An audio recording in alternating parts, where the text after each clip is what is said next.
And welcome to the Universal Journeys Radio with your hosts, Reverend Brenda and Donny Winter. Follow your heart, for only you know which path is right for you. Universal Journeys Radio is about how spirituality intersects with nearly every other aspect of our lives, even when we do not see it or realize it. Creativity and expression are our connections to the spiritual energy many seek to understand, and our identity is forged through this process. Universal Journey seeks to help illuminate the different intersections between creativity, spirituality, and identity in order to empower and enlighten. Tonight's topic is 50 Shades of Grey. Is it right? Is it wrong? Is it being misrepresented? And our call-in number is 347-850-8292.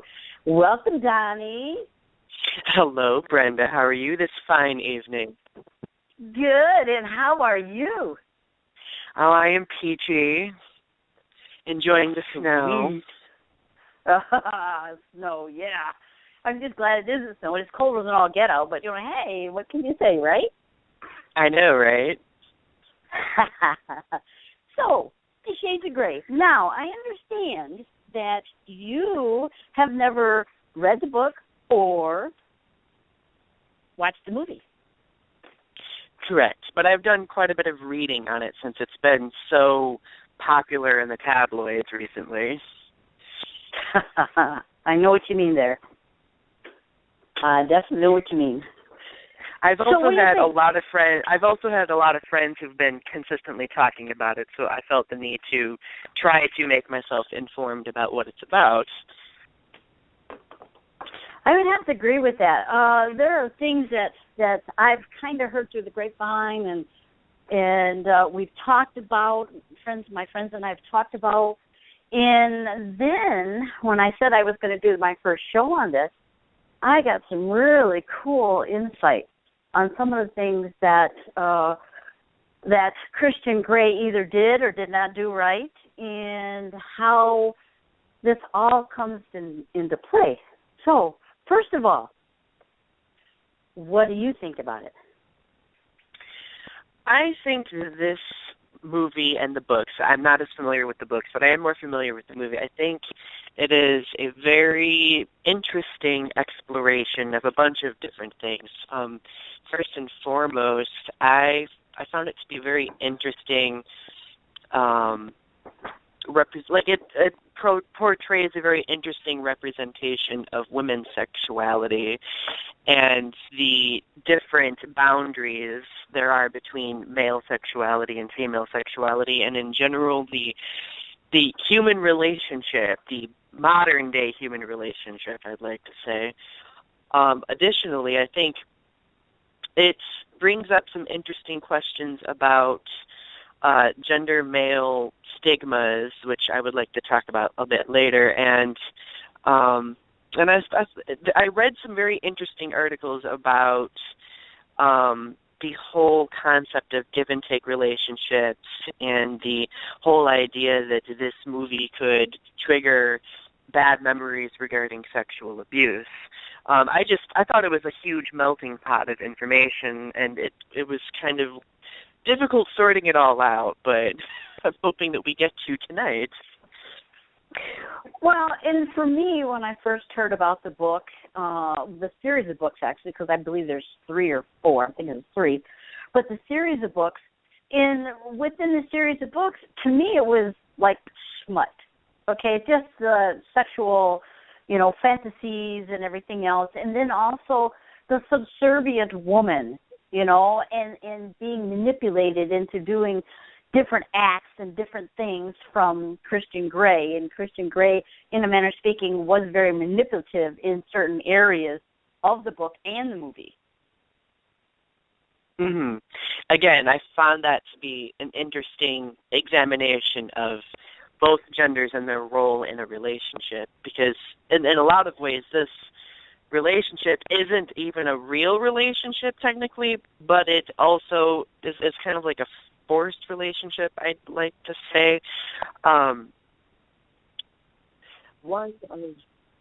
First things first things first, I think everyone should know, if nobody knows this, but 50 Shades of Grey technically was originally a Twilight fan fiction.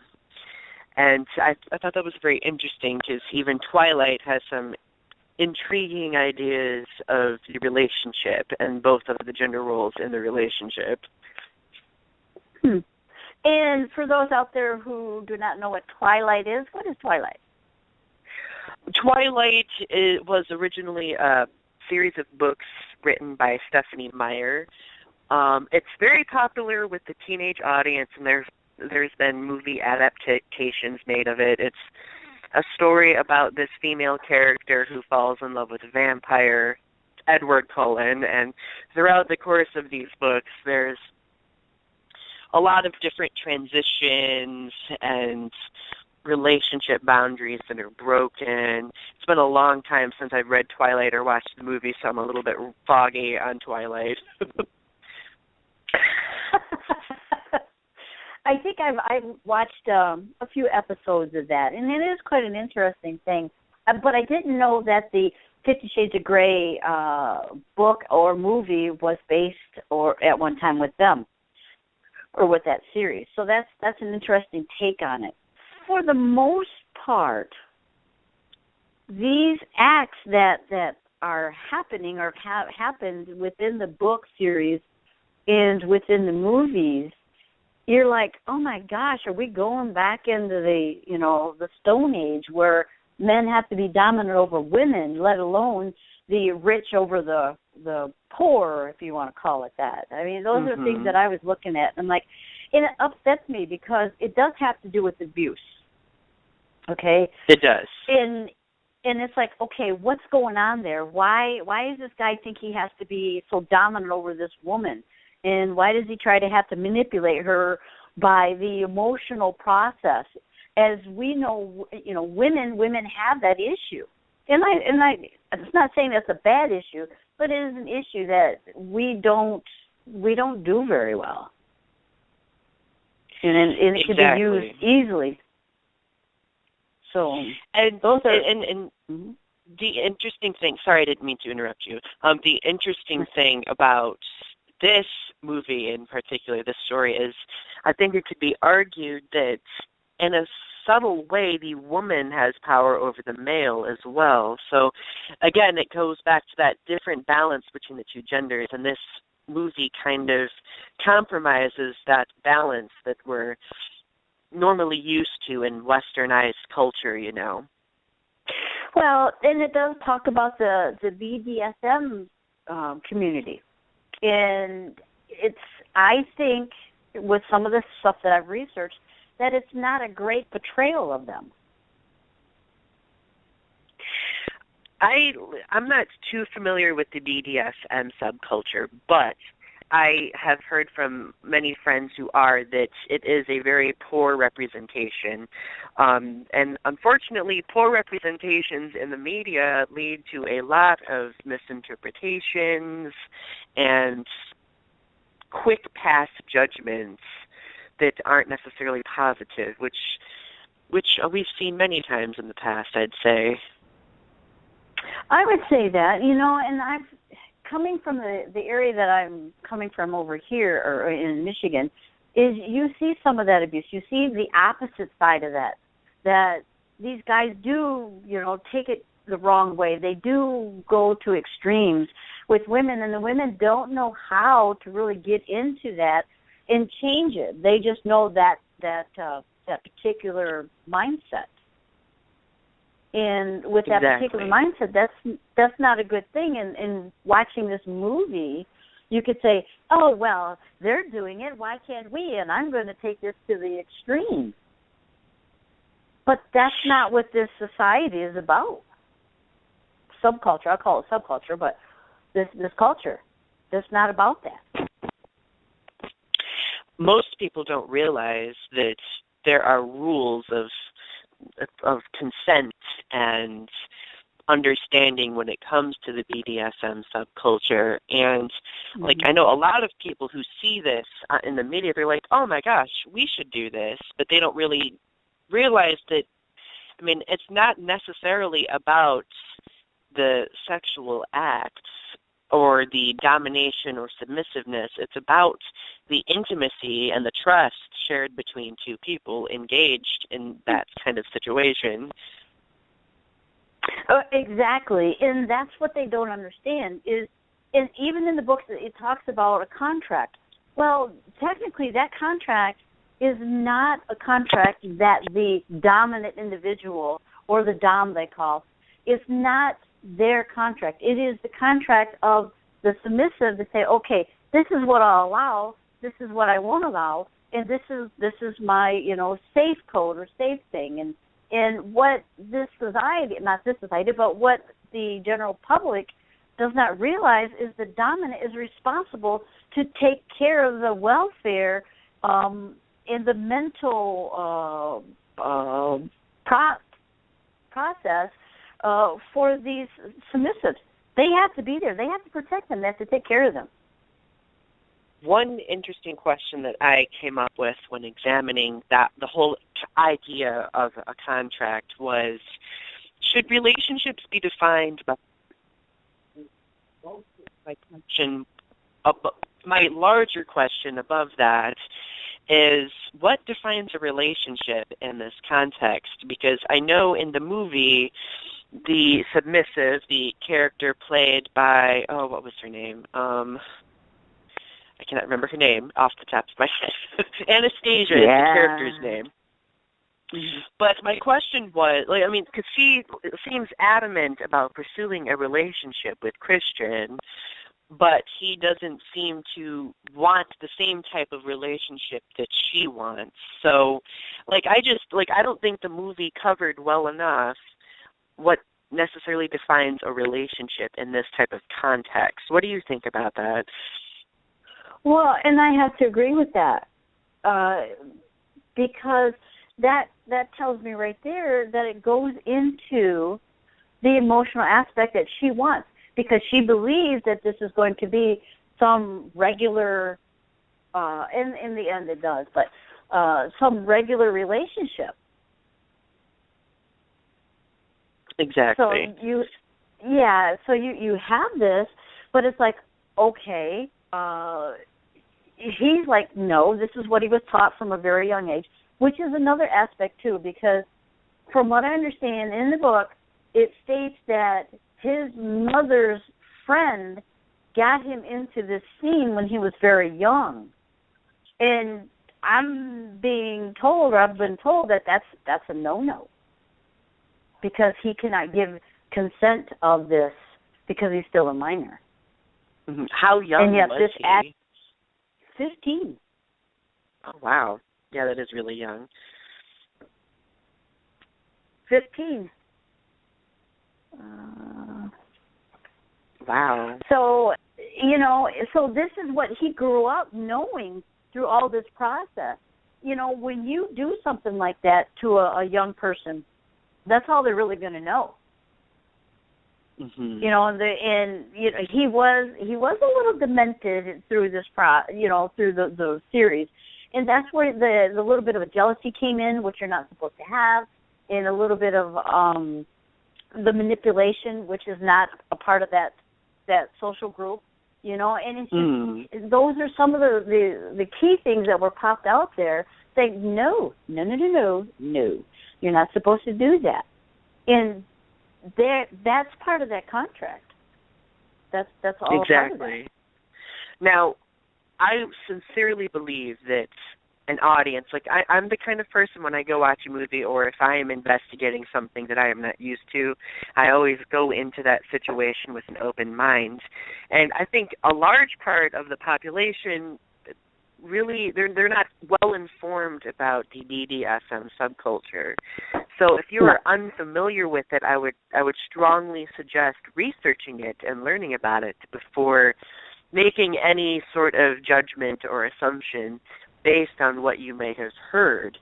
And regarding the subject of the contract, again, my question is it right or wrong to reduce a relationship to a contract? Because in essence, that that basically declares that the relationship is an object, and in a subtle way, one could argue that it makes the two people in the relationship objects as well.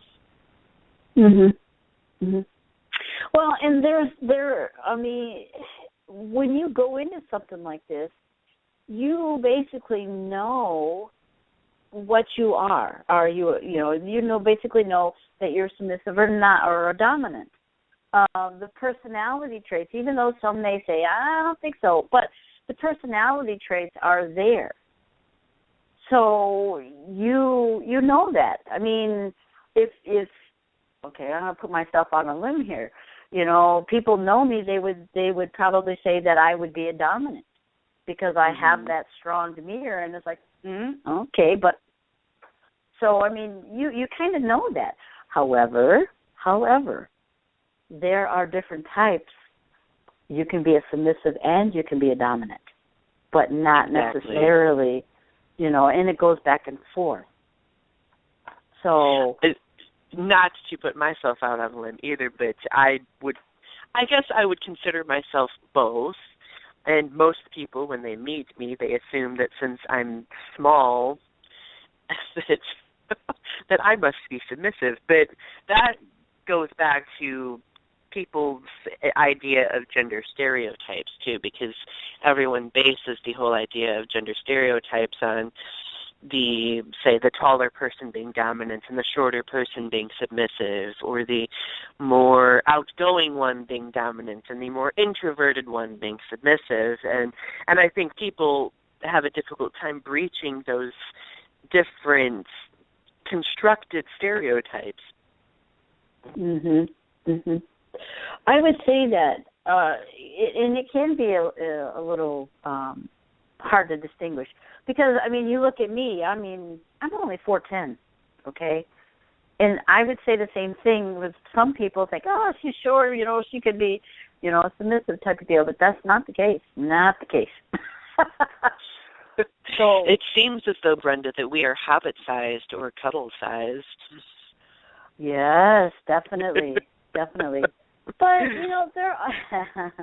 there are other things about this particular type of subsociety, or whatever you want to call it, subculture. There we go. The culture is because these guys do everything to make sure that they don't hurt one another. I mean, there are places within the body or on the body that's off limits. There are safe zones. So it's not like you're going to whip somebody like a father would whip a son or a daughter with whatever type of belt or something like that. They wouldn't care. These guys take it upon themselves to make sure that they're not going to harm their partner. Mm-hmm. Okay, because the welfare of the submissive is on the dominant. And they also, that dominant person, after everything is done, after that role is done, they have to make sure that their submissive does not stay in that zone, you could call it. The funny part about all this stuff, and the cool part about all this stuff, if you look at it that way too, is this can be very spiritual. Because what you're doing is you're getting those pheromones going into an ecstasy. And it's so much so that the ecstasy just continues to climb and climb and climb. That's just about the same way as a sexual relationship would do, a little bit differently, but to raise that energy so you can touch that ecstasy point. These guys are doing it a little bit differently. But those pheromones, man, those things, they really connect. And we have a question in the chat room. It says, does the movie really show our culture's ideas of sex as an act to be done and controlled? Well, that's a good question because it can be portrayed as that. I read something on the internet, hopefully I can quote this correctly, on Facebook. It says that the 50 Shades of Grey is accessible for because Christian Grey was a billionaire, but if someone in the backwoods did the same thing, they'd be going to jail.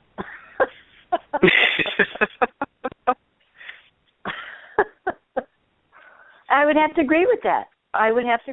To an extent. But this is a very loving relationship with the BDSM group. And they're not out to hurt one another. Something I would like to mention in reference to the question we just got, most people, like the definition of sex is very difficult for most people to define. Most people assume that sex is that situation in which two people enter for the sole purpose of release. And to my understanding of BDSM subculture, that release isn't necessarily the main point of the experience. Mm-hmm. The main point of the experience is that level of trust and the more or less the intimacy. Like there can be sex without that release. I mean, as long as that intimacy exists, I think that more or less, in this context, is the experience. And because there is a contractual agreement, it is a controlled experience. True. Excuse me. Well, there are documents out there that are just totally awesome to read. And there's like 50 things that a woman should know about sex but doesn't. And that's the same thing for men. And I've read those, and they're like, oh, my gosh, if someone would have given me a book a long time ago, man, I would have an awesome relationship with someone. Because it talks about respect. It talks about what a woman wants to know and what a woman should know of behavior and things like that. Not a submissive behavior, by the way, but a behavior on what a guy really looks for and what a girl really looks for or a gal really looks for. Mm-hmm. It's just like, wow. And I was like, wow. These guys got it going on. I mean, there are guidelines there. I mean, they even talk about a mentor versus a predator. Okay, and they can spot the difference. And that's one thing that we can't do in the general populace is, especially with something like this, is like, okay, what's the difference between a mentor and a predator? You know, a predator will get you to believe in them and go with them and stuff like that, but yet also be abusive. I feel like tear you down. Exactly. And I also feel like the difference between predator and mentor is that a mentor genuinely cares for the well-being of the mentee, I guess I could use that word. And the predator is focused more on their own personal satisfaction and having power over the other person than appeasing that person. True. Or caring about that person. I have to agree with that. And that's with anything. That's even with regular relationships. But it's just I'm enamored by with my research about this particular subculture. It's amazing. It's awesome. Not that I would get into it because that's just not a part of me. But there is some very good information that people in general should know. There are guidelines. There are rules. I agree. And I know I hear a lot of people kind of making offhand comments about how disgusting or repulsive this type of subculture is when, in fact, they really don't know anything about it. And, you know, at one point in time, I can honestly admit that I was that type of person, too. I was just like, oh, BDSM, that just means, you know, leather and horrible pain, right? When, in fact, there's a lot more depth to it than I originally realized. And that, like, again, comes back to the whole idea of researching something if you don't know anything about it, because more often than that, you're making completely offhand assumptions about things that are completely different. Right. And the the funny thing about all of this too is this happens in everything in culture, even in Christianity versus some other religions. It's like the fear factor. Okay, the fear factor keeps you from going and researching and finding out the truth, because when you know the truth, guess what? It's not so scary anymore. Exactly, and the same example could be used for Islam. I mean, especially over the past 2 decades, like there's been so much hatred associated with it because of a very bad experience that happens, and most people assume that it's like everyone in the religion or a part of the religion is a bad person because of it, yet they don't really go in and research what the religion is all about in order to understand that, it really isn't an evil religion. Like I don't really think any religion is evil. It's what people do with it that defines it as good or evil. Right. And that's the same way with this. And guys, gals out there that are listening or that may listen, the BDSM is not just the United States. It's all over the world in different forms. You have different type of roles within this. You have different type of dominance or doms, as they call them. They're all different types. You have maybe a daddy dom, and the daddy dom doesn't mean that you're going to be submissive as a sexual predator type of deal, but it means that they're more nurturing and they're going to take care of their submissive like a father would take care of their sons or daughters. Mm-hmm. Okay, so that's a part of that role playing, and people would say I beg to differ, we're not role playing, but yeah, it is a form of role play, but much deeper than that. And most people just notice the role play part when in fact there's emotions and ties connected with it, I'd say. Right. Well, and I was told, because for me it's like, well, why would somebody want to be a submissive? To me, that's a slave. You want to be a slave to somebody that wants to be dominant over you. And I was told, no, that's not the case. By being a submissive is ultimate giving up everything to this individual and trusting them with their whole being. And that's the highest compliment that you can pay anybody, that when you do that, it's like giving up this power and that you can trust this individual. And in a lot of ways, that's power in of itself. And one could argue for the submissive. Yeah, and one could argue that the submissive in that case would be in control of the situation, at least in the context of BDSM subculture, because it's their choice, it's their determination whether or not the person they're with has that control. They are, through their own control, they are permitting the other person to have control over them. Mhm. Mhm. Mhm. Absolutely. And the secret to all of this is who really has dominance over who. And from what I've read, what I've researched, what I've talked to people about, is the submissive is the one who is actually in control and not the dominant.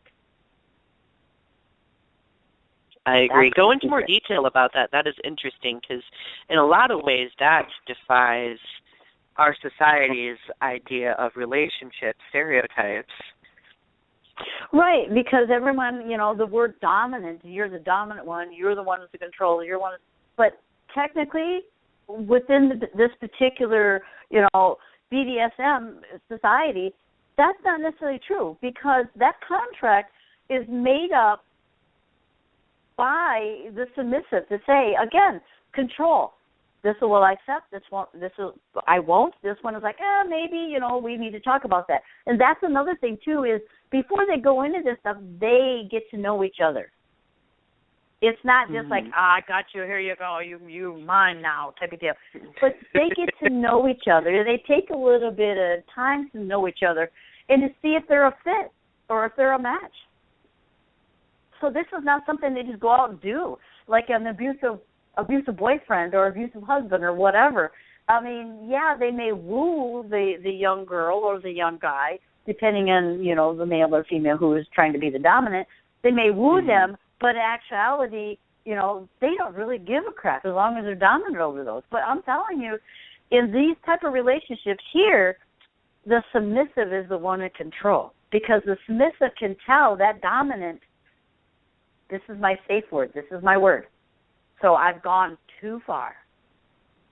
Okay? Or you've gone too far, so that means you need to stop.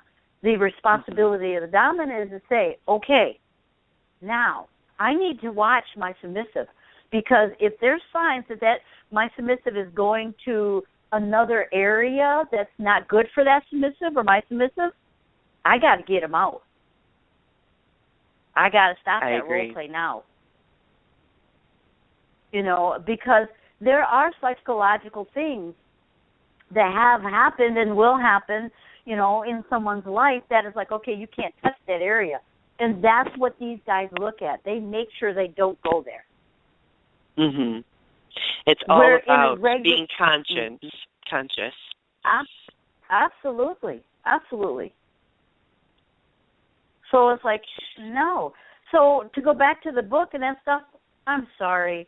That brings out some good things about it, but there are so many things that Christian Grey portrayed in those books or in that movie that is not right.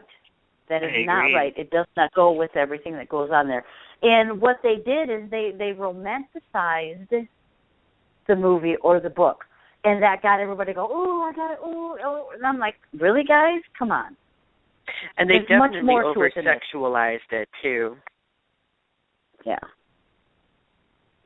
Yep. I would have to say that. Going back briefly to the whole dominant-submissive dynamic, and we can agree that this movie and these books, more so the movie, emphasizes on the fact that the submissive is in control. And I think our society is very patriarchal, and I'm sure both of us can agree on that. And that when one goes by conventional gender stereotypes, and I'm sure we will talk about this more in the future during one of our shows where we focus on identity, but I wanted to mention it now since I think it is also relevant to this situation. But most everyone in our society associates dominance with being male and submissiveness with being female. And if anything happens where the female is displaying dominance or the male is displaying submissiveness, everyone gets in this big hoopla about, oh, well, this isn't right. When in fact it's like, why shouldn't this be right? Like, why can't a man be submissive? Why can't a woman be dominant? Just because it's a role reversal from what we're used to in our westernized idea of sexuality, like, I mean, why shouldn't it be the case? Right, and it is the case. We just don't know that. I mean, there are things, which is kind of interesting, too, when I was talking to these individuals and reading about this stuff, is sometimes we don't know what we are. Okay, sometimes we really don't know that we can play the role of the submissive or we can play the role of the dominant. And sometimes those particular features about ourselves can be brought out within this particular society and either nurtured or said, oh maybe not. So I think this is like one of my biggest pet peeves, but and it's very evident in the gay community, obviously, which I have personal experience with, but a lot of people associate submissiveness and femininity as being weakness, which really upsets me because, again, it goes back to that whole patriarchal standard of who is strong and who is weak. And I don't believe at all for a moment that a person who is submissive or female or bearing feminine qualities is weak. And I think that's a mindset that we need to get out of. And I think what rattles a lot of people about the BDSM subculture is that it defies that common dominant/submissive and who should be dominant and submissive concept. Right. Right. And hopefully through the Universal Journeys Radio, we'll be able to start that process, at least in one general area, and that's with, the Mystical Awakenings Universal Journeys Radio. That's why I chose you as an individual to be my host, because that's a whole different arena, that we don't really talk about too much. Exactly, and most people don't really realize that this idea also permeates into other arenas as well. Like, I mean, even heterosexual relationships demonstrate this. Non-conventional gender relationships also possess this type of as they grow and change and realize that it's okay. Yep, Donnie, I'm losing you a little bit there. Can you hear me now?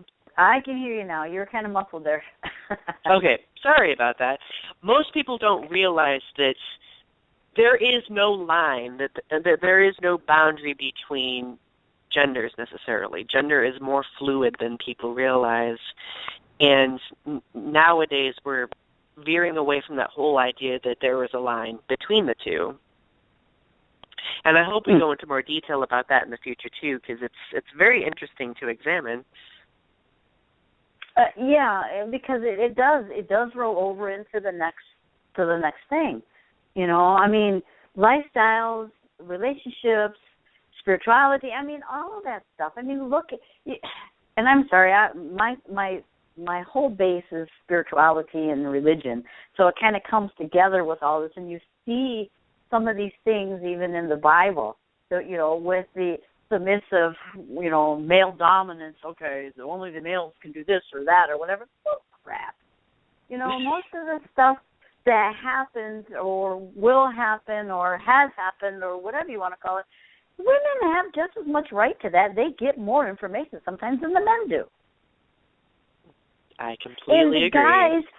And the guys or the gals who are, have the more feminine or being more feminine or are more feminine than the gals being more masculine, they get to see the other aspect of that, because they get to tune into that too, and they're just aware, and that, to me, that's awareness.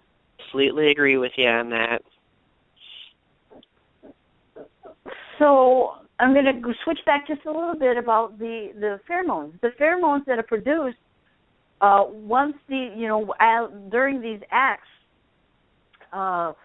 it heightens the awareness within the body. It kind of gets them out of their body a little bit. But those pheromones, if you go to a scientific aspect too, other than what the pheromones, our body produces natural opium, which is a part of the pheromone stuff. It naturally goes to those areas to help alleviate those pains, or that pain.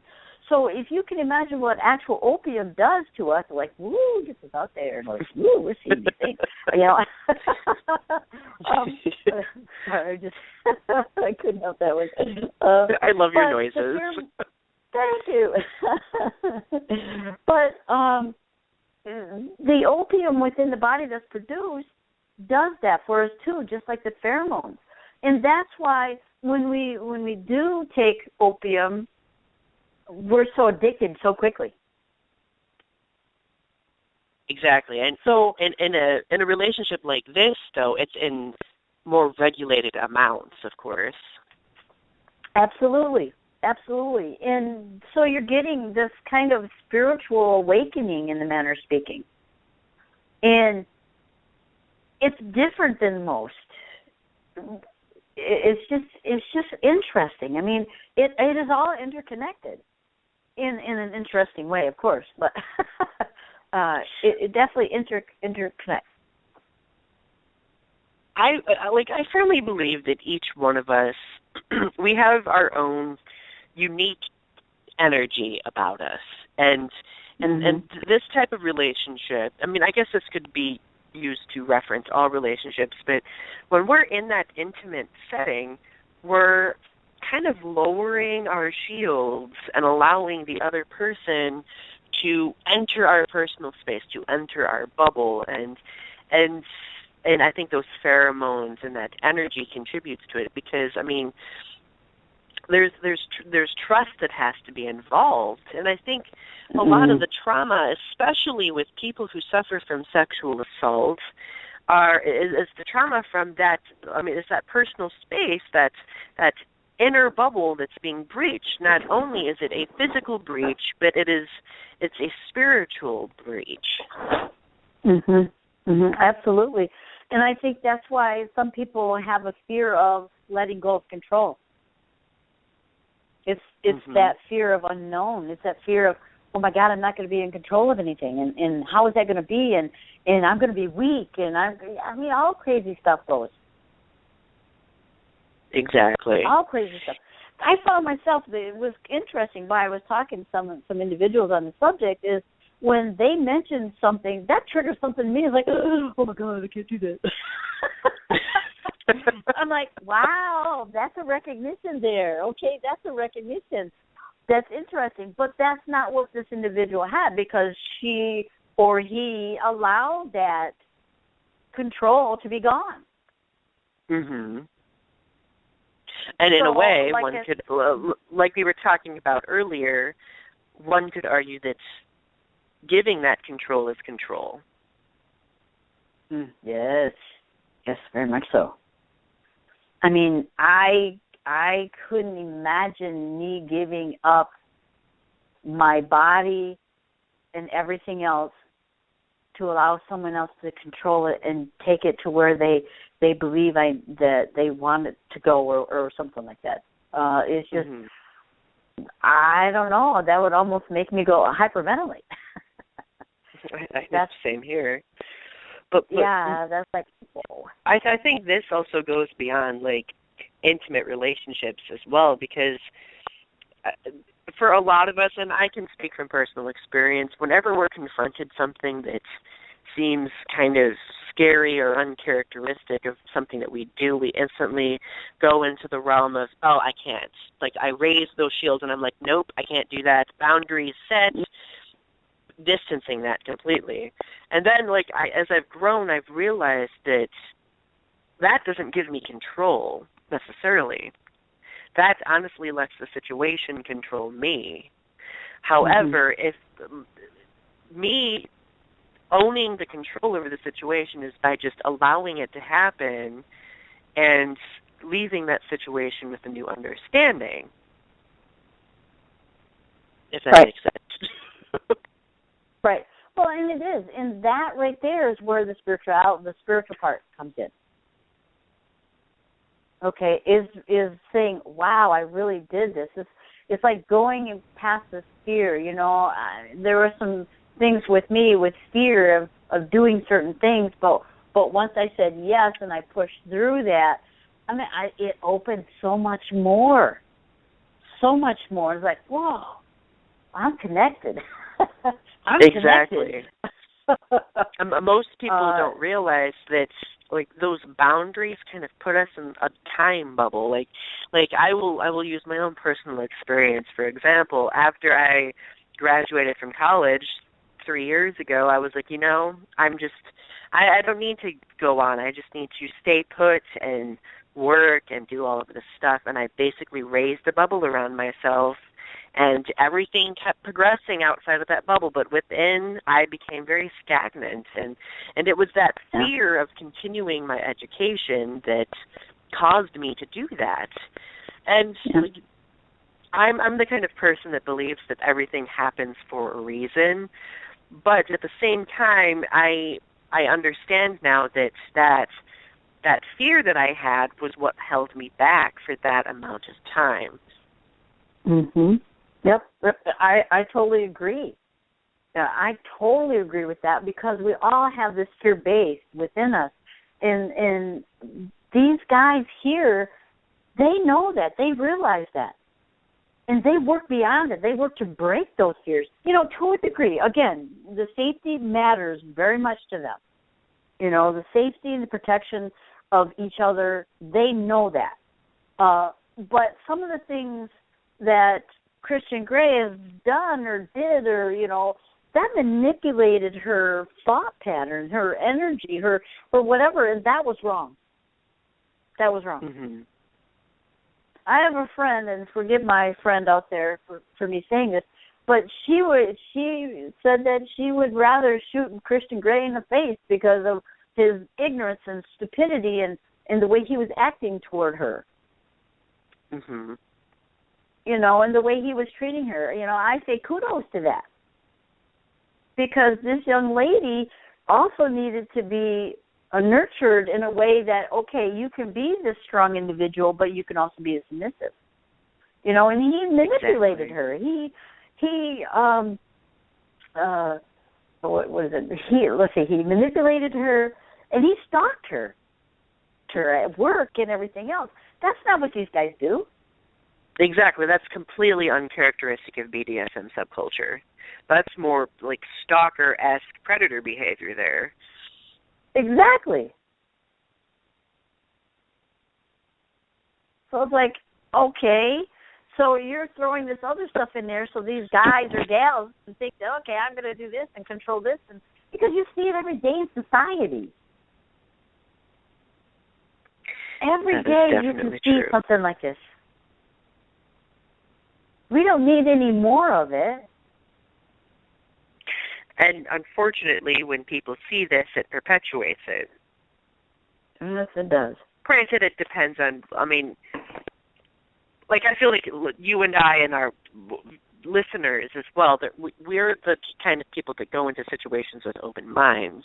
I believe that most audiences, when they're going to a movie, they expect to be entertained. They don't expect to go into it understanding something different, And I think that's what makes this movie particularly damaging, because if people go into this with already existing assumptions, they're going to leave with even larger assumptions about the subculture, which is going to create even more, hatred thrown at them.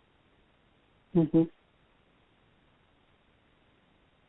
Yeah, it's just, I don't understand. I guess at first when the women are reading these stories and watching the movies and stuff like that, and they were like, "Oh, I want to have a Christian Grey." I'm thinking, what? Are you serious? You want to have a Christian Grey? And then I started looking at the different dynamics of the people that I actually talked to about this and what they had in their past life, as in this type of lifetime. Because past lives are something totally different to me. But in their past, in this lifetime, they too have went through some sort of an abuse, okay? So they recognized that, but they also got into that love affair. And the love affair, no matter how it came out, that's what they loved. Mm-hmm. That's what they were drawn to. I've had some friends mention that they want a Christian Grey too, and of course, deep down, I was basically face palming myself into a concussion. But people over fetishize the whole idea of the fictional relationship as well, and most people, I know. Most people honestly would not want to have a real Christian Grey, because when a person thinks of these fictional relationships, they pick only the parts of this relationship that they would want, and they don't realize that if this were reality, they wouldn't just be getting, certain parts, they'd be getting the entire situation, the good and the bad. True. And I was just thinking, if Christian Grey was some poor schmuck out there, and I'm just going to call him poor schmuck, would it be so romantic? Would it be so romantic if the same thing was portrayed in that movie or those books, and that guy Christian Grey wasn't a billionaire? Would it be the same? That is a very good question. Guys and gals, think about that. Yeah. Guys and gals, think about that. Would it be the same? Was it because of his money and the things that he could give this young lady, or not? Was it that, or was it you know, his, because he is almost has like this very mysterious, almost damaged personality himself, and a lot of people are attracted to that too. The bad boy, definitely, or the bad girl. You know, and come to find out, he did have an issue, a mental issue, the psychological aspect of it. Definitely. So I was like, really? Again, it goes back to, he had money. They can do whatever they want to do. And guys and gals, don't think because, you know, this is a book or whatever, it's not real, because it is. It is. And you have this in all cultures. I don't care what you know, culture you're in. It's in all cultures. It's in every come on. Every corner of this world. It's in every corner of the world, but it's also, it doesn't matter if you're rich, poor, you know, middle class. It's in every class. It's in every class. You can find this. I mean, there have been movies out a long time ago, you know, portraying stuff like this. They just didn't say what it was. I mean, I have a movie that just, you know, popped into my mind. I don't remember what the name of it is, but it has to do with that subculture. Not the BDSM, but with the rich and the famous. I mean, they go around wearing masks and capes and everything else, and they have these beautiful skinny women and these other guys, you know, and they're kind of like doing their thing, you know, type of like in bondage and stuff. It's like, oh yeah, you got the red room going on there, buddy. Most people just fantasize about having that type of relationship in which they can't have. I mean, the likelihood of any of us finding was Christian Grey like a millionaire or something? A millionaire with, you know, helicopters and cars and crazy things like that. Like, I mean, it's largely unrealistic, and people fetishize that type of situation, which not only gives them an unrealistic standard when it comes to relationships, which leads to them having a difficult time with relationships, but it also, like, I feel like it leads them in a completely wrong direction. Yes, it's fantasy. It is fantasy.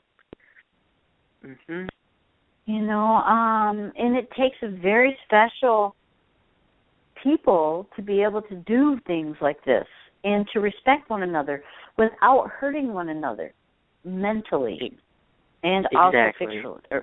You know, yeah, it's just, it takes very special people. And like I said, there are different roles. Yeah, and there are different roles that you do there. It's, you know, it's totally, it's amazing. And I think that's one of the more interesting aspects of this subculture is that there are rules, there are stipulations for different situations, and the whole idea of this type of relationship is to abide by those rules. That way it ensures the safety and the well-being of both people in that situation. Right. Right. You know, it's just amazing. It was, like I said, I was enamored by the information that I found out in the fear that I had going into doing something like this, and without knowing, and it's not there anymore. If I was in a situation or called into that, maybe I'd get the fear there, but and they don't do that. They don't do that. They respect you. They're not out there trying to be predators or anything like that, or stalk you or stuff. It's not what it is. And if you go in and you want to know more information, they're willing to help you with that. Exactly. Without any oh, come do this or come do that. They allow you to look at that. It's like, okay, is this something that you really want to get into? Because if you do, this is what's going to happen, and this is what we expect, and this is what, you know, what you can expect, and to start, you know, so on and so forth. Like I said, it's not for everyone. It is not for everyone. But it doesn't mean that we have to go out there and say, ew. It's not for everyone, but cross, that doesn't mean that we go into the situation ignorant of any of the information regarding the thing that we're judging. I think that's where I think that's where the flaw comes in, because people again make those assumptions and they insult things and hate on things without understanding them. Right. Because that's what we do on the natural plane, or on in the natural everyday life. We do that. We go on misunderstanding and fear and On a side note, I can't say that I condone this, and I can't say that I condemn this. It is what it is, and that's a favorite phrase I have. It is what it is.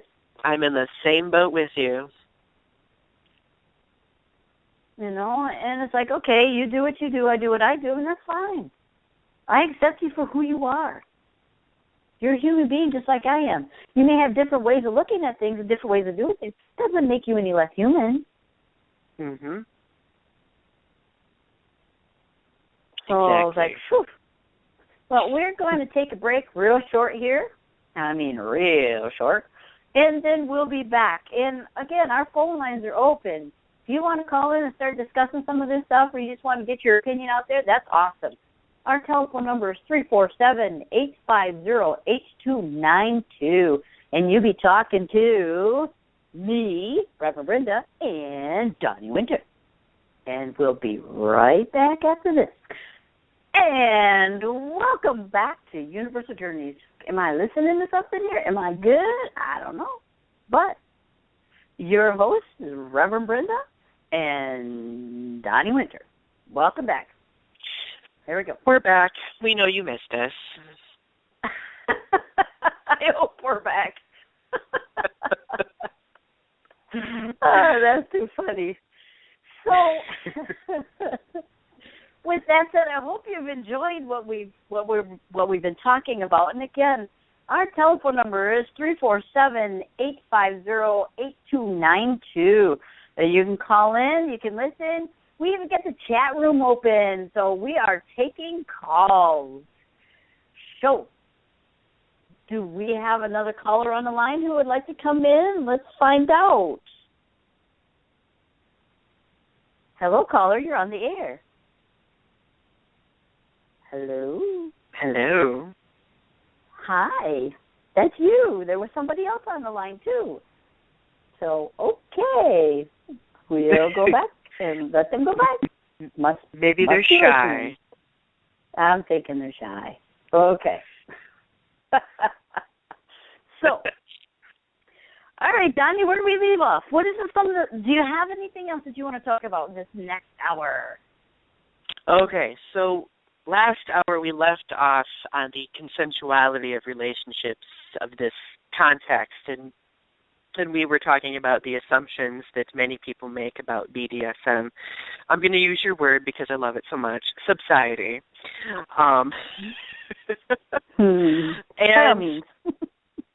I thought it, when we were talking about different gender roles, I thought it was very interesting to do some research about the gender roles within 50 Shades of Grey. And many of the articles that I have read have been strictly saying that the female was basically prey and the male was the predator, and that she was being used, and that she wanted the type of relationship that he wasn't, intending, right? Mm-hmm. Well, I found this very interesting article on what website is it? I think it is True. It's called True Jersey. It's MJ.com, and it's an article by Dr. Robert Hotzen, who it was a guest columnist for them, and he focused significantly on the Christian Grey character, and he says, quote, there is hardly anything sexual about this movie. It is about the abuse of power and its tragic aftermath. It is about a wealthy, handsome young man at the peak of his manhood being incapable of developing a meaningful relationship with a young woman who tries everything, including becoming somewhat of a sex slave, to get to his soul, end quote. And it kind of brings on this kind of almost sympathetic feeling regarding Christian Grey because, like we were talking about earlier, he was introduced into this situation at a very young age. It's at the age of 15, which, I mean, in today's society would be considered a sexual abuse. Mm-hmm. And I just thought it was interesting that he was trying to argue the point that, you know, Christian Grey is as much of a victim in this situation as she is because of what happened to him long ago. Mm-hmm. I would have to agree with that.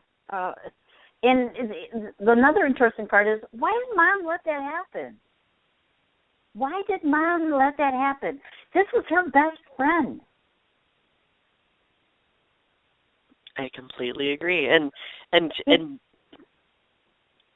well, a lot of the thing is, like, another argument I noticed on another website is that this movie touches on, like, sexual abuse at a young age, and a lot of people were afraid that this type of movie would trigger memories, like very disturbing memories about sexual abuse.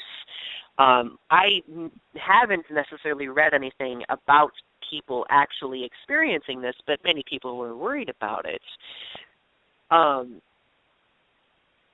And I guess the interesting thing that I explored was the fact that most people in our patriarchal society today assume that men especially should be unfeeling. They should be detached from their emotions. They should be cold and brooding individuals, exactly like this Christian Grey. And I think, and what upsets me is that this is another one of those gender-based boundaries that need to be breached because, I mean, men have emotions too. Men need to express themselves too, and it's very oppressive to basically tell men that they shouldn't express themselves because it makes them look weak and feminine, and at the same time that it insults women by saying that anything feminine is basically unworthy, you know? And going on from that, this article also kind of, in a way, sort of villainizes the Anastasia character because it says, like, and I'll read another quote by Dr. Hodson. He says, quote, "What she did not realize was that her boyfriend's soul had been murdered as a child, and as a result, he could not emote as most normal human beings would," end quote. So he's basically arguing the idea that she was trying to normalize him and make, like, assimilate him into a normal relationship when he preferred that detached sort of relationship because he never really understood what it felt like to emote, you know, because not only I sincerely believe that it's not only the abuse that he went through, but also, like, our society's abuse of gender stereotypes. Like, I sincerely feel that telling men that they aren't allowed to express themselves and telling women that they're simply weak because they're women is an abuse to gender. And in a way, I feel like we all retain that abuse in some way, even though we may not realize that. And that's what molds us into the ideal male or female that society expects. Well, and it's generational. That's the thing. It goes down from generation to generation to generation. And that's on multi-different levels. It doesn't have to be on the physical level. It's on multi-different levels. Exactly. You know, and we need to break that. And you notice that, like, most older generations favor the idea that men should not express themselves and women are the ones that express, the weaker versus the stronger, That's poppycock.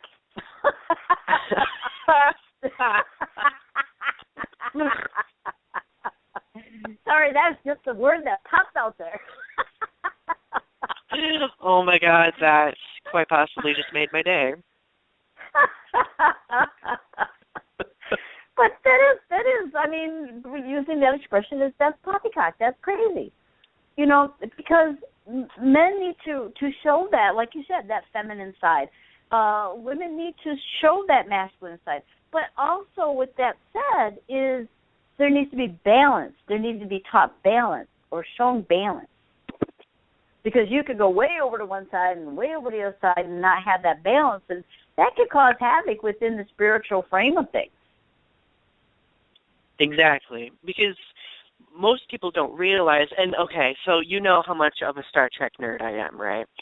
Well, there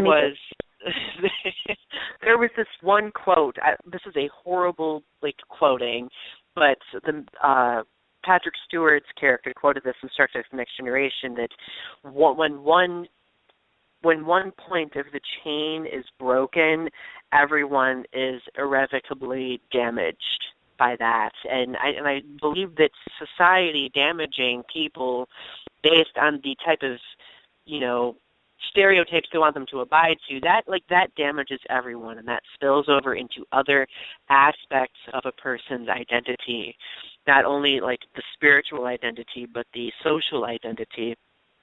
I will use homosexuality as an example, because in a lot of gay relationships, people still try to abide by those archaic gender stereotypes. People will discriminate people for being feminine or hate on people for being too masculine. And I know the most common question that I get, and I know I've talked to you about this before, Brenda, that when a person asks me about the relationship, the first question they ask are you the guy or the girl in the relationship? And that question angers me so much, to the point where I just want to reach out and slap the person. But of course I don't. And my responses were two men in a relationship. Why? First of all, why is it any of their business? Second of all, why should that boundary matter? I mean, it has no application. Well, from a standpoint, I mean, because you just poked me with with something I did today. Because I asked that question, and the reason I asked that question of one of my friends is because, to me, it gives me a better understanding. Okay, how do I communicate with this person? And for me, that is. It's I want to understand. I want to know what's going on, and that's that researcher within me, because I want to understand. So, and I don't know if I've ever asked you that question. I may have asked you that question, but it's no, you haven't. It's okay. So it's I want to know, and I guess I want to know is because I'm gauging me off of what you say or what that individual says. It's okay, could I be the male or could I be the feminine? Well, and the thing is that when most question, though, it's asked in a somewhat condescending way. And I know if you were to ask that question, you would mean it in a very genuine, curious way. And and I have no problem telling people, hey, I am not the male or female in the relationship, or two men in the relationship, but I sometimes enjoy taking on the characteristics of both, depending on what mood I'm in. You can tell what a person wants to hear sometimes when they ask their question based on the, what is the word I'm thinking of? Based on the, I'll just say, sound of their voice as well, or their expression. And that's true. I mean, with lesbians, and correct me if I'm wrong, Deb, you can chime in any time that you want there, is you could tell, for the most part, who is the masculine and who is the feminine. You could tell. Because I was looking at something the other day on the internet that where these two lesbians got married, and I'm thinking, oh, so that's why people think that I might be gay because I dress this way, and that happened to be the masculine partner versus the one who dresses up like a more feminine. So, like I said, please, if I'm wrong with something, please let me know. But it's like I see her because I dress like that. I have these these khaki clothes and wear a dress shirt and I had no idea. But that doesn't make it mean I'm going to change the way I look. It's just like it's another awareness. Because I've gone through a lot of that. It's like, oh, okay. Why are you thinking that? Because I'm not. Well, and another interesting thing, building off from that point, is like another common question that I get is, are you submissive or dominant? Of course, they ask it in a very, almost different way that's not as precise, but I won't even go into that. But most people don't realize that there is a difference between dominance and submissiveness versus femininity or masculinity. Most people, like we were talking about earlier, associate one or the other with one specific gender inclination, and I think that's where our society is. I think that's where our society is in right now. We are transitioning from that idea that gender solely is two separate identities, and we're transitioning into the idea that gender is fluid. It can be more than one thing. Like, it really depends on the individual in question. It's not predictable based on gender. And you go first. I would say, and that goes back to spirituality, because spirituality, with the masculine energy, if someone puts on or dons, if you want to call it, the masculine energy, that means that they're out there, they're pushing, they're going, they're doing, they're being very aggressive in a certain way. And it doesn't mean aggressive in a bad way. It means that they're aggressive in what they're doing and how they're doing so they can manifest these things to come into their life. Where the spiritual aspect of the feminine energy is more of your nurture, of your intuitive side. And they do, that's part of that section of masculine feminine thing. I mean, there's just you got both of those going on. It doesn't necessarily have to be male or female. It's just that those are aspects of the masculinity. They're like, okay, the masculine energy is like, okay, I am striving, and this is part of that, and this, I'm going to make this work. I'm going to do this. So you're taking on that energy of masculinity, where your feminine energy, when you take that on, is like, okay, that's your creative side. That's like, ooh, I'm doing this and this and this and this. But it really has nothing to do with male or female in a physical form. Exactly. And people don't realize this, but we all have masculine and feminine energy within us. And Absolutely. we use that energy based on a specific situation. Like I know within myself I have both, and I utilize both. I usually utilize an equal amount of both all the time.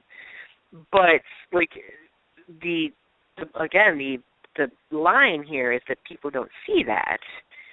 And I think once people do begin to see that we all have masculine and feminine qualities within us, then this whole dichotomy between what is male and what is female strictly will kind of break away.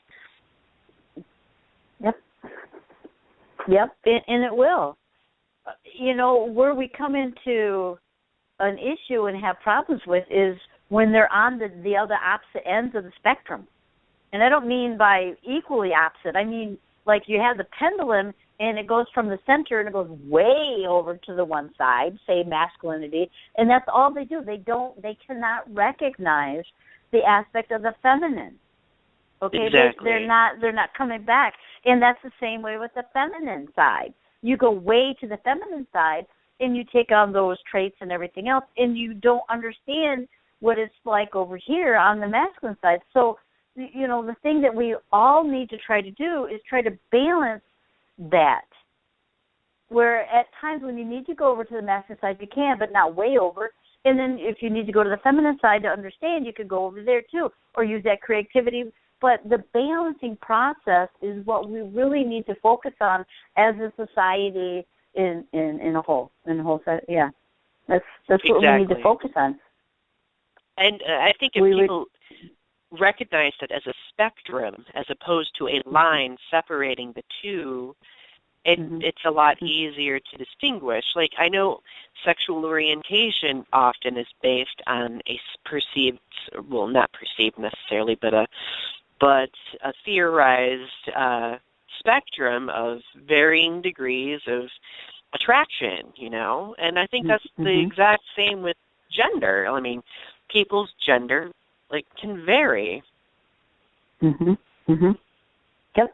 Well, Doreen Virtue brings out a great analysis with that particular pendulum swing. It goes back and forth, and really what, in her books and stuff, she's mentioned that, and I think this is Divine something, I don't remember, I don't have it here in right now, but it talks about balancing that pendulum and making sure that if it's going back and forth that it doesn't go too far, and you're trying to stay balanced. You can't always stay balanced because, look, we have feelings. We get up sometimes and, it's like, I don't think I'm going to do this today. And so we go in and get tons of coffee saying, hey. So anyhow. Switching gears back to focusing on the 50 Shades of Grey and reference to what we're talking about right now about masculine versus feminine, I think that's something that's, and most people wouldn't notice, but this is something that's very apparent in this movie, is the fact that there is a strict, solid, brick line between masculine and feminine.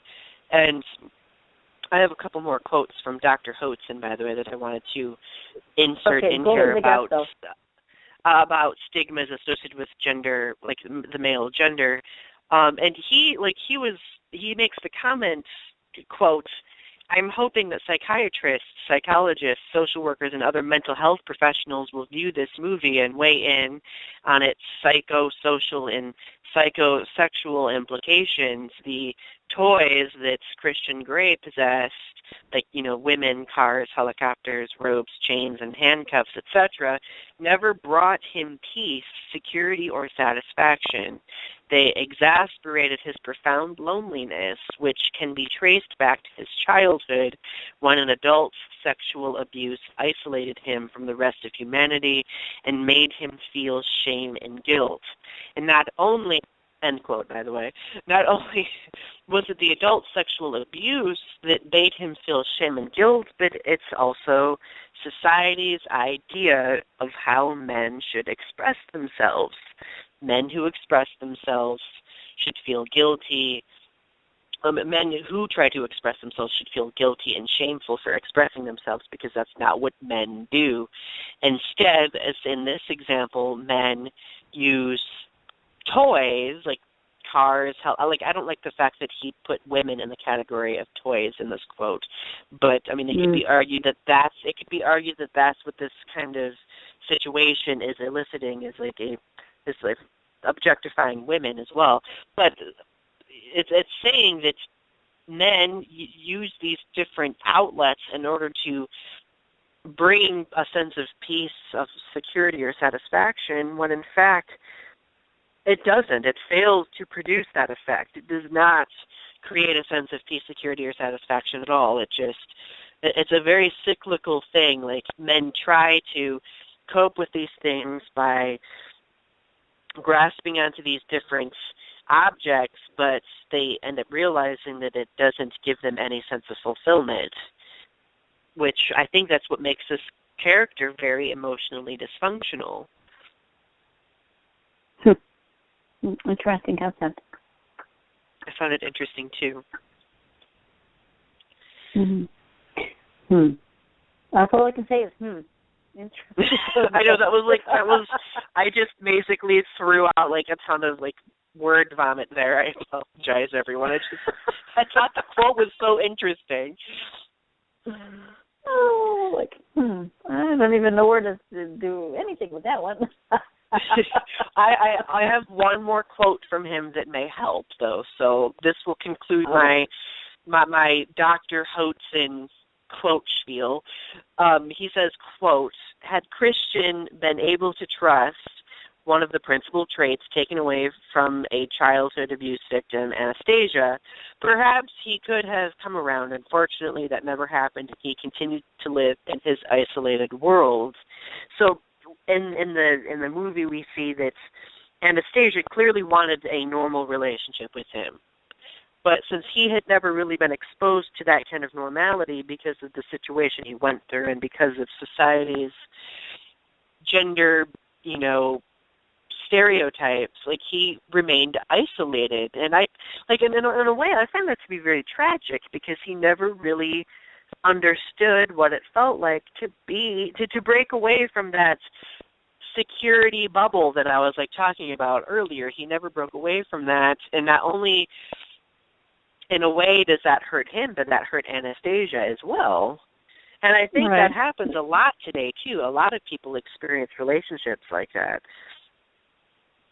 Right. And also, I have this website that was sent to me too. It's called The Rambling Cruel, and it has to do with the 50 abusive moments in 50 Shades of Grey.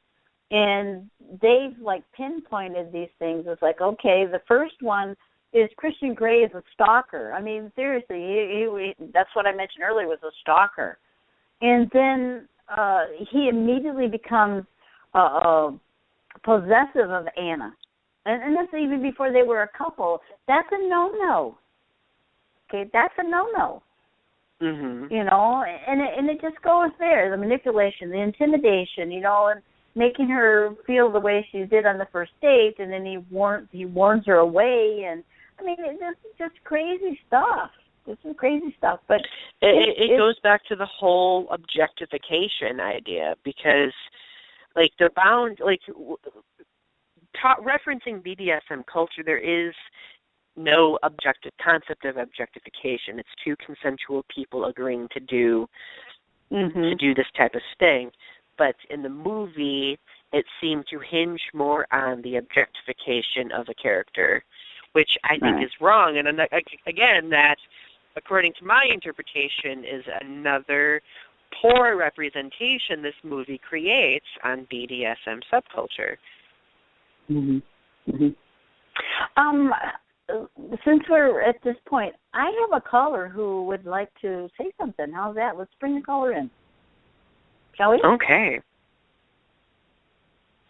Okay. Hi, caller. You're on the air. Oh, thanks so much. I was listening to your welcome. To your show. I'm not sure what about this. The show's called 50s. I haven't seen the show. I just saw a trailer of it, but it sounds like I don't know, nice bright guy and trying to seduce or show exposure what he was really doing. I don't know. I'm not sure what the movie's all about, but it sounds like it's almost like a gender separation gap, a thing of, I don't know, quantifying or, labeling men and women, I guess, again. Mm-hmm. And that's what we discussed, was the labeling process there, along with the dominance and the submissive, with this whole idea, this whole gender thing. And it's just quite interesting. So, yeah. Yeah. I'm not sure if I'm going to go see the movie. I probably won't. But I know it's not like people have, just saw it because of maybe curiosity, or maybe they read the book or whatever. So it looks, I don't know, sort of interesting, but it doesn't. I think the movie is interesting in the fact that it explores the archaic notion of gender stereotypes, because I don't know if they intended it to turn out this way, but it's kind of like a societal mirror that we can look into and be like, oh my gosh, is that really how we view relationships? And I mean, that's the kind of mindset I adopted when I went into that situation. I was like, okay, how can I apply this to how things are nowadays? So in that context, I think it was interesting. Yeah, just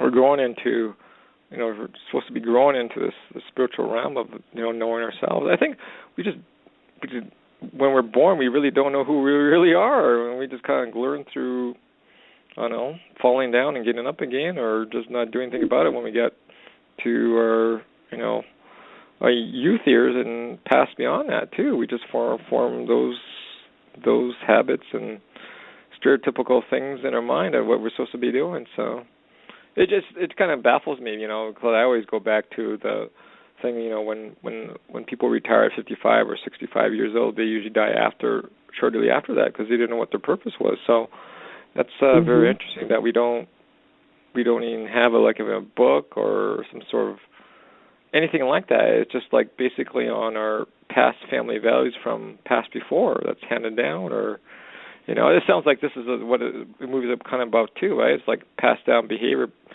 that was passed down to this person, and this person was not the person he was supposed to be. It's just, I just find that that's kind of like what society is kind of like now, eh? We fall into a loophole. Right, and the thing with Christian Grey is he got into the society or the sub-society from a female friend, and at a young age, so he could not explore a different type of intimacy with anyone but this. So, and this is what he learned, and it's just, I think that's why we try to protect our young from pedophiles and things like that, because that something is taken away from them when this happens. Yeah. Mhm. It's just, I don't know. It's a learned behavior. Some of this stuff is a learned behavior. I can't say all of it is, because it's not. But something like this, I would think, is a learned behavior. In this particular instance, with the books and with the movie, that's what it's like portrayed as. It's a learned behavior. Mhm. But the characters themselves don't realize that's what it is. That's the interesting thing. Right. So truly true. So. Yeah, I just find that I think we have really kind of lost of our reality, what we're supposed to be doing on this earth in terms of way as a man or as a woman too, right? Well, and we're not given a manual. That's what I was saying earlier on the show with the BDSM society. They have like this. Okay, this is 50 things that a woman should know about a man and don't, and the same thing for a man that doesn't know 50 things about a woman that he shouldn't and don't. And I read those like, how come we didn't have that? I mean, if I would, like I said before, it's like if I had that when I was younger, my relationships with people, men and women too, was like, oh, okay, that's cool. I understand. We don't have those manuals. No one ever wants to talk about that. They don't want to put it out there. But parenting, okay, you got stuff on parenting. They're not always right, but they're not always wrong either. And it depends on the individual. So. I think you were talking about how we're on this earth, but we don't really understand our identity. I think a lot of that lack of understanding centers around the idea that people don't embrace change as well.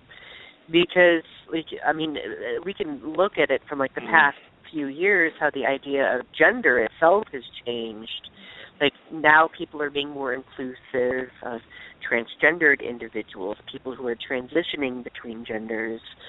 And I think the lack of accepting understanding and the lack of accepting change is also destructive toward one's identity or our collective identity. Mm-hmm. They're in the lack of, yes. It's just amazing how some of this stuff is is portrayed. How we, again, goes back to learn. As we were talking about this, I've been talking about this, how would it be if they would have done or produced a book or a movie on the opposite, as the male being the submissive and the female being the dominant? How would that have come across to the natural individual or the society, our society as a whole? How would that really look? What's your thoughts on that? I can see it going one of two ways. Like, we can see that, like, if we examine movies like, what is that movie with Channing Tatum? I can't remember what it's called, but it's that movie where basically men are objectified, and it's very, very popular, and everyone talks about it constantly. So that could be one way it progresses. Like, a lot of people would end up fetishizing the idea of a male being submissive. And on the flip side, I could also see another group of people criticizing it significantly, because that's not what a man should be like, according to, the gender stereotypes of our society. So, I can see it going in one of those two ways, I suppose. I can see it going one way. I think a lot of women would flock to the movie. They want to see what does power mean to a woman. Mm-hmm. I think that'd be versus, the guy being permissive, or what did you say, permissive, or whatever that word was. Submissive. Permissive, yeah. Yeah. But I think in some sort of ways that our laws, the way we actually get into relationships and courtships and things like that, is mostly geared toward women and guys. I think if you look at the law system also, right, currently, right, in any state, I bet you, or even federal too, that it's mostly geared towards women, right, because they fought for those rights a long, long time ago, right? So I find that it would actually be one way in sort of way. I think guys would be tagged along and come along with women to watch it, but they would see mostly more of a strength of power, more of a power thing. So do you think that's why they don't do that? Is because they don't want women to feel like they're in power or they're empowered by something like that? I feel like, yeah, that's true. From a guy's point of view, I feel that's true. Because if you even look at even the wage gap between men and women, right? And choosing even for the same people that do the same job, So, because the economics of right now has changed the relationships quite a bit, where the man used to be the breadwinner for the family. Now it's both, right, to keep the house under head. So there's a lot of stresses on both sexes right now, I find. Right. Yeah. So. But I feel like there's a lot of stress on both genders right now, because we're in a transition, and people don't want to embrace that transition. Like we were talking about earlier, like, men nowadays are becoming more open with how they express themselves, but at the same time, certain parts of society are discouraging that. Women are also becoming more independent and autonomous, which certain parts of society are also discouraging against that. And I think that's where all the conflict comes in, is because society is going in one direction collectively, but certain aspects, certain parts aren't willing to adhere to that direction that we're going in, I suppose. Yeah, but we're constantly bombarded through media and how we actually we're supposed to be in some sort of way. Media is really telling us, okay, this is what the women does, this is what the men does, right? And it's very interesting that way. Very interesting how companies actually know what buttons to press, to buy a product or whatever, or be a certain way, right? Yeah. Well, that's because they track everything that you do to say, okay, well, they're going to, especially like, and I'm sorry, Walmart, I'm going to put this out there, but it's like Walmart, or any of the stores like that. They keep track of that. They keep track of what you purchase and everything else, and then it goes into a system to where they can analyze it and then say, okay, well, these people are buying this product and this product and this product. We're going to put more on the shelf, but then they throw in a crescent wrench there and say, okay, well, let's try something different. Let's take away things that they actually like and see if they'll go to something else. It's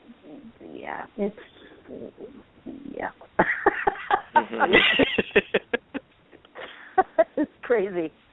It's crazy. But that's across the whole gamut there. I mean, that just isn't, retail stores, but it's across everything.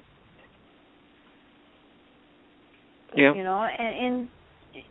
And you're right. I mean, the media in television, they say, okay, a woman has to be skinny, and this is the way they have to do, and this is the product that they're supposed to be using, and so on and so forth. And the guys the same way. Okay, it's okay to have a beer belly and stuff like that, but it goes back and forth. But seriously, that's not reality. That's not reality. I did say we are who we are. Exactly. But they put it in our mindset, and that's like that programming.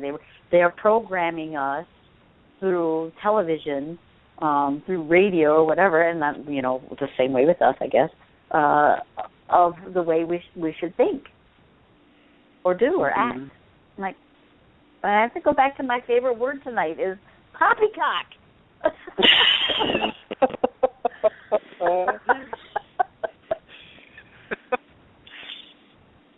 That's why I stopped watching. Okay. You go first, Brenda. I was going to say, that's why I stopped watching TV and the news and stuff like that.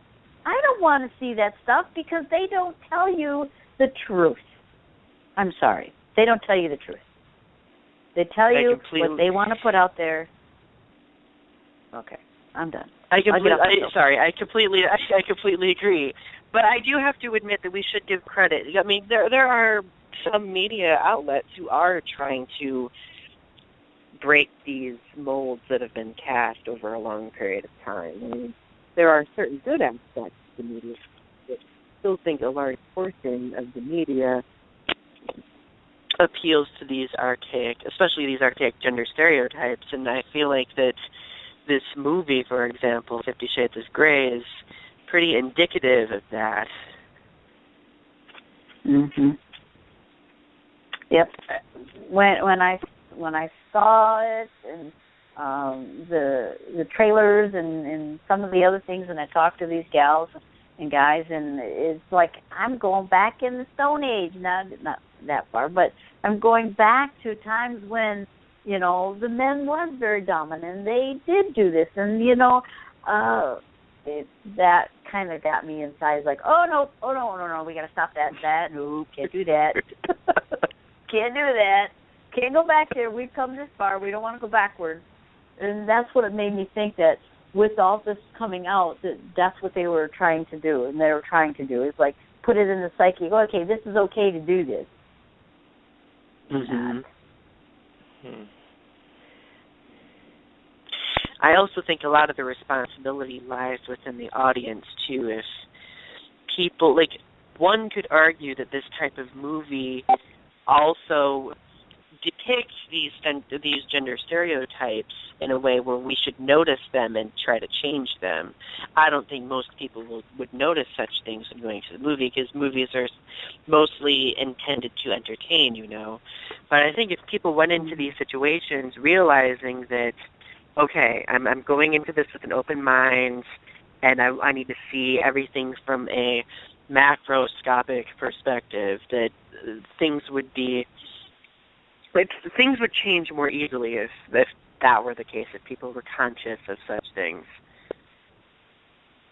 I'm almost wanting to say, Donny, responsibility? Come on, they won't even take responsibility for their own actions. How are they going to take responsibility for this? One can have hope, right?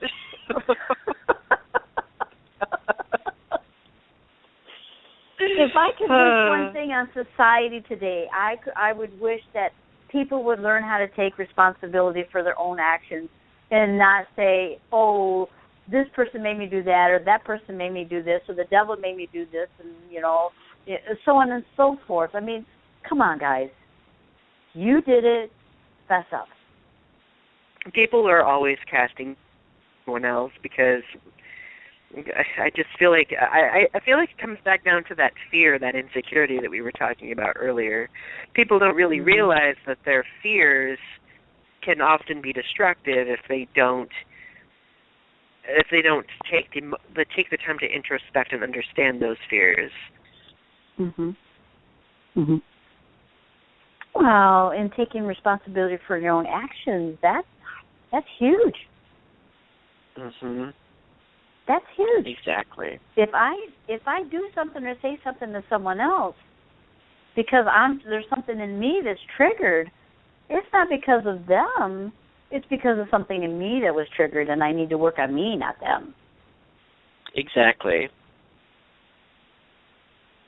That's just my thought. That's my philosophy. So I have a question for you, Brenda. Sure. Do you think that the type of relationship displayed in 50 Shades of Grey compromises the whole idea of the equal give-take relationship? I know we've talked about the give-take relationship in like a couple of my YouTube videos in the past, but I wanted to hear your thoughts on that in this context. The movie itself, yes. The movie itself, yes. The first book of 50 Shades of Grey, I would say, yeah. But once you start reading more and more of the aspects of the 50 Shades of Grey, the next several books, it gets into more detail about this sub-society. Right. So you would think they would introduce that early on, but they don't. No, because it doesn't sell. It doesn't sell. And that's what they're getting money. That's what they want to do. Mhm. Mhm. Yep. Marketing. My worry is that, like, especially teenagers will be people who are new to relationships are going to leave a movie like this and take away this whole idea that I need to be with someone who is brooding, who is suffering from trauma from a long time ago, who has lots of money and fun objects and stuff. That's the kind of person that I need. It comes back to that whole idea of wanting that unrealistic fictional relationship, which not only will end up damaging that person, but perpetuating that sense that, of like these gender dynamics that some people perceive to be a set in stone. Yeah, and that was my thing. And like I said, when I first heard this come out and was listening to people how they goo and gaga and like, oh, this is like a great, I wish I had this and this and this, and thinking, what's wrong with this picture? Because it is a sort of a fantasy. And with Christian Grey being the millionaire, the billionaire that he was in the book and the movie, that's fantasy. That's like, I want to be with someone, who will do this for me, or, with money and things like that. In a different light, it would be totally different if Christian Grey was just a normal Joe on the streets. It would be different. Mhm. The whole conflict centers around the idea that people can't distinguish fantasy from reality. And and while these relationships do exist, people don't know how to look out for the warning signs, And they really don't know how to look out for themselves because they're so enamored by all this stuff that's going on. Mm-hmm. I mean, you have two choices there. Either you're enamored by it, you go for it, or you're not. And you're scared, you go the opposite way. My thing is, try to understand it. Get that fear out of the way. You may not go into that, or you may not do this, but understand it. At least understand what they're trying to portray, what type of society this is, or groups or whatever you want to call it. Understand it, because fear is going to get you in trouble. Exactly. One way or the other. Work through that fear. Just like spirituality, work through that fear. Just like identity in general. Identity in general, that's exactly right. People fear anything that seems to deviate from the perceived norm, but they don't realize that norms change. The whole idea of normality is never set in stone. Mm-hmm. And really, what is normal? And I think exactly, and I think that's why people end up crumbling, is because they don't allow their identity to be this fluid, adjustable kind of designation, and for example, a lot of people say, well, Donny, you being gay must be the absolute, largest part of your identity. And I'm like, no, like it isn't the primary identity that I associate myself with. It's very important to me, and it shapes the person I am, but it isn't the only thing I identify with. Mhm. Mhm. That's an interesting concept. Why would someone think that? Then that's almost like saying, okay, well, because you're in a male body, you must identify with being male. Exactly. And I really hope that I really hope we get a chance to talk about that in the future too, in one of our later shows, because so many people they've forged their identity based on other people and what they expect of that person. Mhm. Mhm. And really, go back to what the caller says. What is normal? What is identity? Who are we? And that's the main question that we all have. Who are we? Why were we sent here? Why were we here? What are we supposed to do? And it's like, what? Where? How? When? I don't know. What's my identity? What's my true purpose? We're all asking those goofy questions. And I think just be who you are. You don't need to be anybody else. Because I guarantee if you be who you are, guess what? And I spoke incorrect English, but that's okay. If you be who you are, you're still going to help people along the way. Oh, exactly. That's interesting, because we live in a society where we lie about ourselves and things like that. Because this is interesting when you say we've got 5 minutes left. I think I gave a whole bunch of numerology reports to some people who just wanted them. I just wanted to see what they're like, and they said 3 people I gave them to said, "That's not me. That's not me. That's not me." But the thing is that I was thinking, why would they say that when mine is like, okay, it's like right on, right? Because they're accurate about 90% of the time.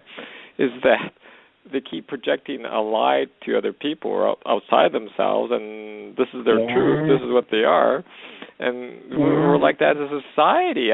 That movie that you just talked about basically sounds what you're just talking about right now. Like we're projecting outside, like it's about lies. About we keep lying to ourselves in many ways too. Yeah, and it's a mask. It's like we put masks on.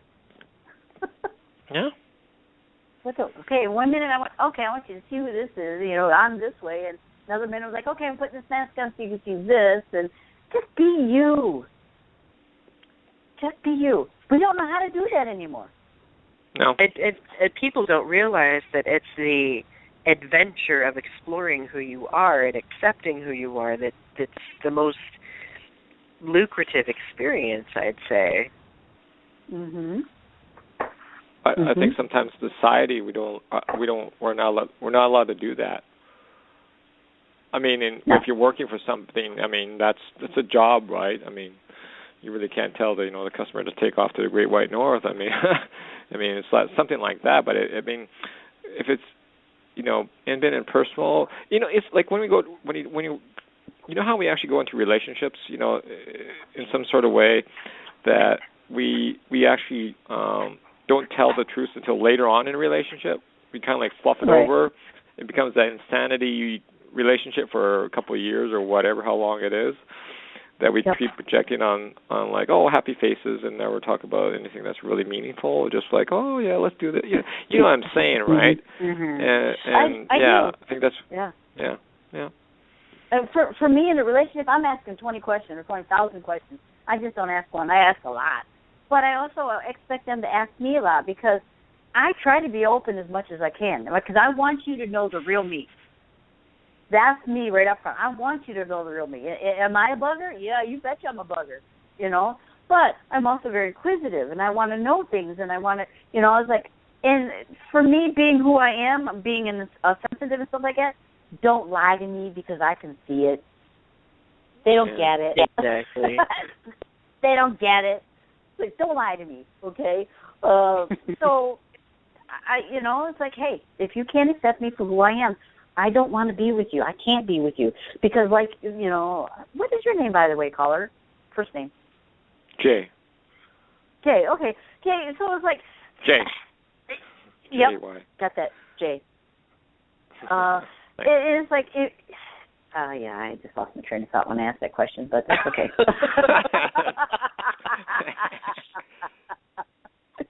I'm like, okay, it's gone. See you later.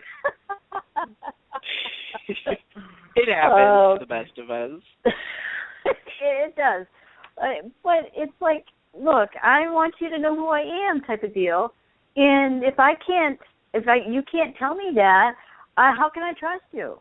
I don't want to get it, you know, halfway into this relationship and all of a sudden, you know, it turns to something different. And I don't like that. I don't like that. Just be yourself right up front. If you can't accept me then we need to just kind of break it off. And we have two. One, we're done with this show.